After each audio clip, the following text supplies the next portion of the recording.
The European Union's top diplomat warns the risk of Israel's war spilling over into Lebanon is growing. Josep Borrell says he's much more worried than before, pointing to increased bombings on both sides of the border. Ben Wiedemann is in Lebanon, where life goes on as the shadow of war looms large. It's a day of joy and celebration here in South Lebanon.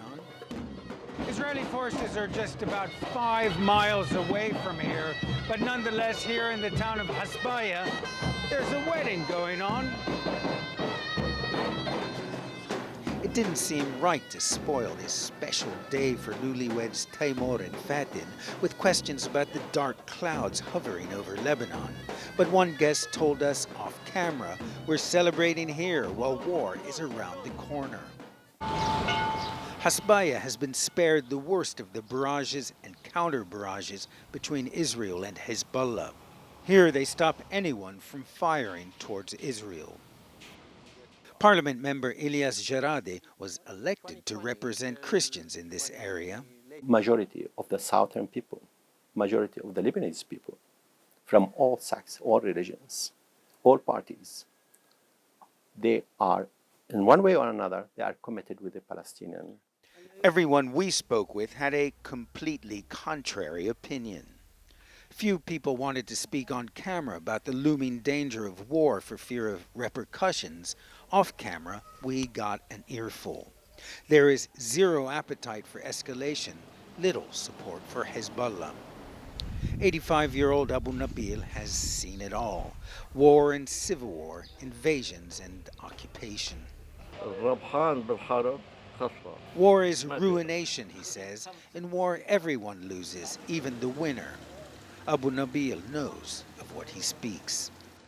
Since October, Israel and Hezbollah and its allies have been engaged in low-intensity warfare, largely limited to the border. If full-scale war breaks out, that war will spread well beyond the frontier on both sides. Last week, Israeli generals approved a plan to attack Lebanon, while Hezbollah leader Hassan Nasrallah recently warned if it comes to war, the group will fight Israel on land, sea, and air, and also inside Israel itself. The Iranian-backed group's sophisticated attacks have surprised Israeli officials, including precision strikes on surveillance posts on the border, shooting down high-flying Israeli drones and knocking out anti-missile and anti-drone defenses, and posting online more than 9 minutes of what it claimed was drone footage of sensitive military and civilian infrastructure in and around the city of Haifa. The bell summons the faithful to Mass in the predominantly Christian town of Marjayoun. More than 90,000 people have already left the south for safer ground. Amal says she's determined to stay, but adds, if things escalate to war and it reaches here like it did before with some shelling, of course, like others, we'll have to leave. For now, they can only pray for peace and hope those prayers are heard.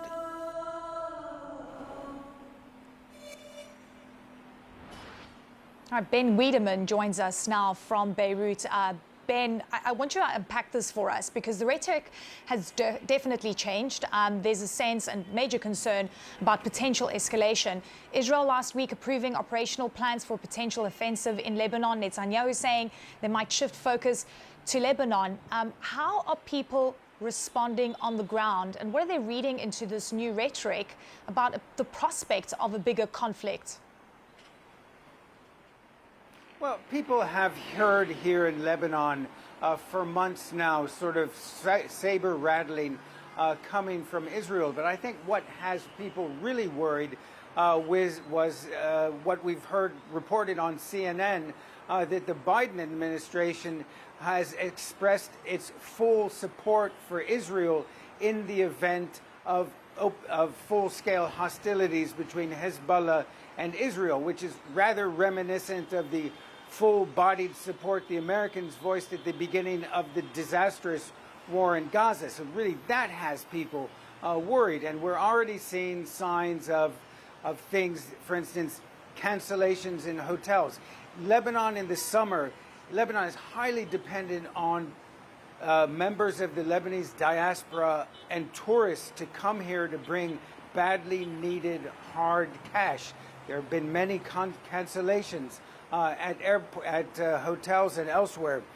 We also know that Kuwait, Sweden, and North Macedonia have warned their citizens not to travel to Lebanon under the current circumstances, and those who are here to leave immediately. This is reminiscent, of course, of the kind of things we were seeing back in October last year. And finally, the London Telegraph has put out a report saying that the Beirut International Airport is being used as a storage depot for weapons by Hezbollah. Now, Lebanese officials have come out and flatly denied that. The Minister of Information, the Minister of Transport, and the Foreign Minister actually led a tour of journalists and foreign diplomats to show them there's nothing there. But people are worried that this is a sign that, for instance, there's a target that the Israelis might hit the airport, which is essential for this small country, which only has one international airport. Eleni? Yeah. Ben Wiedemann, thank you so much for that analysis. Good to see you.